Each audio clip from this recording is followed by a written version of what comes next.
Welcome back. So far, we have used Marshmallow to validate our incoming request, and also we used Marshmallow to deserialize our outgoing request, the model and all. Okay. So now it's final time to use database. So far in this application, we're being using a dictionary as a database, and whenever we used to save or made any changes to our application, then those values used to get lost, right? But now we'll be starting with implementing the database in our application. So for that, we'll be using SQLAlchemy. So this is basically a ORM, which is object relational model. So let's get started. So here we'll be using a relational database for data storage, and there are different options like SQLite, MySQL, PostgreSQL, and etc. But here what we'll be doing is we'll be using an ORM, which is basically a SQLAlchemy, right? So there are two options what we can do. So one is we can either write a query language, okay, like select star from table this or insert into product name, price, shop ID, etc. Right? But instead of that, we'll be using an ORM, which is basically an object relational model, and for the ORM, we'll be using a SQLAlchemy. So why SQLAlchemy?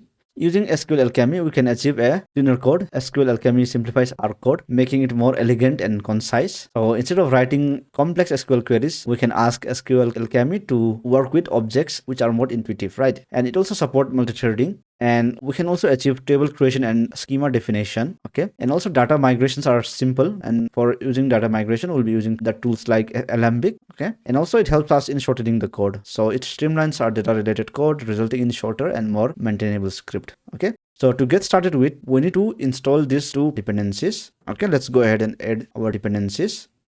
So let's go to our code and let's go to our requirement.txt. So first we can add this, and then let's go back to the article, okay?